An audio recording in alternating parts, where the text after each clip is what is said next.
Hello good morning friends. आप सब लोग कैसे हैं? पिछले वीडियो में हमने बताया था कि सीटेट बीएड एग्जामिनेशन में 5 सेक्शन से क्वेश्चन पूछे जाते हैं और वे पांचों सेक्शन बहुत ही महत्वपूर्ण होते हैं। आज हम लोग प्रीवियस ईयर क्वेश्चन की चर्चा करेंगे, जिसमें आज के वीडियो में जीएस के सेक्शन का चर्चा करेंगे। उससे पहले कि आपको हम बता दें कि इसमें 2 घंटे का समय रहता है, 120 क्वेश्चन आता है और जो 5 सेक्शन से क्वेश्चन पूछे जाते हैं उस पर एक वीडियो मैंने पिछले वीडियो में बनाया हुआ है। आप लोग प्ले लिस्ट में जाकर उस वीडियो को देख सकते हैं कि किस किस सेक्शन से क्वेश्चन पूछे जाते हैं। आज के इस वीडियो में हम लोग जीएस सेक्शन की बात करने वाले हैं। जीएस तो आइए हम लोग देखते हैं। सेक्शन 4 में है सामान्य जानकारी, जनरल अवेयरनेस। बहुत ही इजी क्वेश्चन पूछे जाते हैं बीएड में एंट्रेंस एग्जाम में, जिसमें से पहला क्वेश्चन है, प्रीवियस ईयर ये क्वेश्चन है, बंगाल का विभाजन किस वर्ष हुआ था? तो बंगाल का विभाजन 1905 में हुआ था, तो इसका आंसर ऑप्शन नंबर बी सही हो जाएगा। इसके बाद है चंपारण आंदोलन किसने प्रारंभ किया था? तो चंपारण आंदोलन महात्मा गांधी ने, यहाँ महात्मा गांधी नहीं लिखा हुआ, MK गांधी लिखा है, तो ये आपको समझना है और उसी के अनुसार आंसर देना है। इसके बाद 58 नंबर क्वेश्चन है, भारतीय राष्ट्रीय कांग्रेस की स्थापना किस वर्ष हुई थी? तो भारतीय राष्ट्रीय कांग्रेस की स्थापना 1885 में हुई थी। इसके बाद है बिरसा मुंडा किस राज्य से संबंधित है? तो बिरसा मुंडा झारखंड राज्य से संबंधित है। इसके बाद है गीतांजलि की रचना किसने की थी? गीतांजलि की रचना आप सभी को याद होगा रविंद्रनाथ टैगोर ने किया था। तो यहाँ पे रविंद्रनाथ टैगोर लिख के नहीं बल्कि RS टैगोर लिखा हुआ है, तो ये अंडरस्टैंडिंग है, शॉर्ट फॉर्म है, इसको खुद से समझना है ऑप्शन के अनुसार। इसके बाद है बिहार का मुख्यमंत्री कौन है? तो बिहार के मुख्यमंत्री नीतीश कुमार है। इसके बाद क्वेश्चन नंबर, हुमायूं का मकबरा कहाँ स्थित है? हुमायूं का मकबरा दिल्ली में स्थित है, ऑप्शन नंबर सी। ये BVI क्वेश्चन है, इसको याद रखेंगे हिस्ट्री के अनुसार। इसके बाद दीन ए इलाही किसने प्रारंभ किया था? दीन ए इलाही अकबर ने प्रारंभ किया था, तो इसका आंसर हो जाएगा ऑप्शन नंबर 1। इसके बाद है पानीपत का प्रथम युद्ध कब लड़ा गया था? तो पानीपत का प्रथम युद्ध 1526 में लड़ा गया था। इसके बाद क्वेश्चन नंबर 65 है, हुमायूं नामा किसने लिखी है? तो हुमायूं नामा गुलबदन बेगम ने लिखी है, इसका आंसर ऑप्शन नंबर 1 हो जाएगा। महावीर का जन्म कहाँ हुआ था? महावीर का जन्म कुंडग्राम में हुआ था। इसके बाद क्वेश्चन नंबर है, कौन सा प्रथम वेद है? तो वेदों में सबसे पुराना ऋग्वेद है, इसका आंसर ऑप्शन नंबर डी हो जाएगा। इसके बाद क्वेश्चन नंबर 68 है, मिजोरम की राजधानी कौन है? मिजोरम की राजधानी आइजोल है। इससे आसान क्वेश्चन तो कोई हो ही नहीं सकता है। उत्तर प्रदेश की राजधानी कौन है? ये भी बहुत ही ईजी क्वेश्चन है, इसका आंसर हो जाएगा ऑप्शन नंबर 1। पटना किस नदी के तट पर स्थित है? तो ये बहुत ही इजी क्वेश्चन है, बिहार का बच्चा जानता होगा कि पटना गंगा नदी के किनारे स्थित है। ताजमहल किस शहर में स्थित है? इससे भी इजी कोई क्वेश्चन होता है, आगरा में स्थित है। इसके बाद है गुलाबी नगरी किसे कहते हैं? आप सभी पढ़े होंगे pink city. Pink city Jaipur को कहा जाता है, तो इसका आंसर ऑप्शन नंबर सी हो जाएगा। दिल्ली का मुख्यमंत्री कौन है? 2020 के अनुसार अरविंद केजरीवाल हमने मारा था आंसर, और ये बिल्कुल सही आंसर था।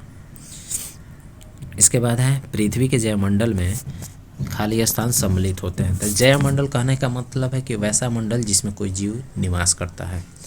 तो जीव कहाँ निवास करेगा? जहाँ पे वायु हो, जल हो, स्थल हो। तो इसका आंसर ऑप्शन नंबर 4 बिल्कुल सही होगा। इसमें वायुमंडल, जलमंडल, स्थलमंडल तीनों सम्मिलित है। इसके बाद है पृथ्वी पर किसी स्थान को डैश के अनुसार सहयोग से दर्शा सकते हैं। तो पृथ्वी पर ज्योग्राफी में हम लोग पढ़ते हैं अक्षांश और देशांतर रेखाएं। पृथ्वी पर किसी अगर स्थान की स्थिति बताना हो तो अक्षांश और देशांतर दोनों रेखाएं सम्मिलित है, इसलिए इसका ऑप्शन नंबर 3 सही हो जाएगा। बिहार की राजधानी कौन है? तो बिहार की राजधानी पटना है। बिहार का राज्यपाल कौन है?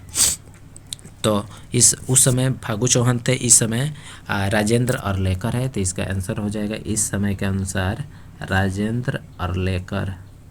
ये अभी अभी बने हैं नए, राजेंद्र अरलेकर।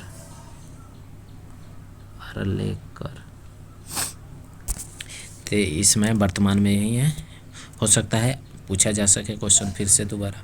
इसके बाद है डॉक्टर VR अम्बेडकर का जन्म किस राज्य में हुआ था? डॉक्टर VR अम्बेडकर का जन्म महाराष्ट्र में हुआ था। कोसी नदी किस राज्य में है? कोसी नदी बिहार है, बिहार का शोक है कोसी नदी। नेपाल की राजधानी कौन सी है? नेपाल की राजधानी काठमांडू है, इसमें कौन सी बड़ी बात है। इसके बाद क्वेश्चन नंबर है, कंप्यूटर का जनक किसे कहा जाता है। तो आजकल तो कंप्यूटर का ही ज़माना है, चार्ल्स बेबेज को कहा जाता है कंप्यूटर का जनक, चार्ल्स बेबेज सही आंसर हो जाएगा। भारत का संबंध रुपया से है, तो बांग्लादेश का संबंध किससे होगा, टका से, वहाँ की मुद्रा है टका। मायोपिया आँख से संबंधित है, तो मेनिंजाइटिस ये तो मस्तिष्क से संबंधित है, मस्तिष्क इसका आंसर हो जाएगा। कौन पृथ्वी का भाग है, तो वायुमंडल, जलमंडल, स्थलमंडल, ये तीनों पृथ्वी का भाग है, तो इसका ऑप्शन नंबर डी आंसर सही हो जाएगा। इसके बाद क्वेश्चन नंबर 85 है, निम्नलिखित में से पृथ्वी का सबसे बड़ा महासागर कौन है। इसका आंसर हो जाएगा ऑप्शन नंबर 1 प्रशांत महासागर। उसके बाद है ओजोन परत क्षरण के लिए मुख्यतः जिम्मेदार गैस कौन है। CFC क्लोरोफ्लोरोकार्बन होता है इसका फुल फॉर्म। इसके बाद है जकार्ता किस देश की राजधानी है। जकार्ता इंडोनेशिया, इंडोनेशिया इसका आंसर हो जाएगा। भारत के पश्चिम में कौन सा समुद्र है। भारत के पश्चिम में अरब सागर है, इसमें कन्फ्यूजन हो जाता है पूर्व और पश्चिम में, तो याद रखेंगे पूरब, लास्ट में ब है तो बंगाल की खाड़ी, पूर्व में क्या है बंगाल की खाड़ी, पश्चिम म में अछुपा हुआ है तो अरब सागर है, पश्चिम में अरब सागर हो जाएगा। इसके बाद भारत का वर्तमान रक्षा मंत्री कौन है, तो 2020 का ही एक क्वेश्चन है, तो उस समय राजनाथ सिंह थे, तो इसका आंसर उसके अनुसार ए नंबर है। उसके बाद है 90 नंबर क्वेश्चन है, RTE एक्ट 2009 किस वर्ष से लागू किया गया। तो RTE एक्ट 2009 जो आया था वो 2010 में लागू हुआ था। इसके बाद क्वेश्चन नंबर, पंडित दीनदयाल उपाध्याय किस राजनीतिक दल के थे। तो ये जनसंघ के थे। अग्नि की उड़ान नामक पुस्तक के लेखक कौन है। ये बहुत ही VVI क्वेश्चन है जो APJ अब्दुल कलाम के द्वारा लिखा गया था। इसके बाद है भारतीय संविधान का कौन सा अनुच्छेद राष्ट्रपति शासन लागू करने से संबंधित है। तो अनुच्छेद 356 राष्ट्रपति शासन लागू करने से संबंधित है। इसके बाद है भारत का राष्ट्रपति कौन है। भारत का राष्ट्रपति रामनाथ कोविंद थे उस समय, लेकिन इस समय द्रौपदी मुर्मू है। द्रौपदी मुर्मू।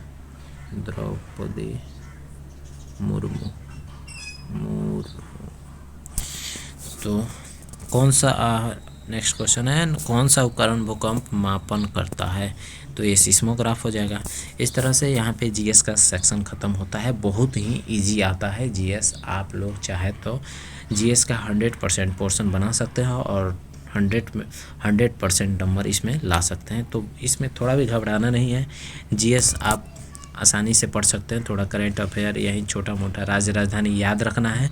बिहार के सभी राज्य की राजधानी, बिहार के साथ साथ सभी राज्य की राजधानी याद रखना है और कुछ प्रमुख देशों के आसपास जो भारत के पड़ोसी देश हैं उनकी राज्य राजधानी को याद रखना है। साथ ही वर्तमान में जो चेंज हुए हैं, जैसे द्रौपदी मुर्मू राष्ट्रपति बनी है, कुछ राज्यों के राज्यपाल चेंज हुए हैं, तो इन सबको याद रखना है। अगर किसी को प्रीवियस ईयर क्वेश्चन चाहिए तो वो कमेंट कर सकते हैं, उनको हम व्हाट्सएप के द्वारा PDF भेज देंगे। आप लोग पूरे सेक्शन का क्वेश्चन देख सकते हैं या बारी बारी से हम सभी सेक्शन का क्वेश्चन डाल देंगे वीडियो बना के, आप लोग आसानी से उसको पढ़ लीजिएगा और BEd एंट्रेंस एग्ज़ाम में बहुत ही अच्छा नंबर लाइएगा, जिससे आपको गवर्नमेंट कॉलेज मिल सके। धन्यवाद।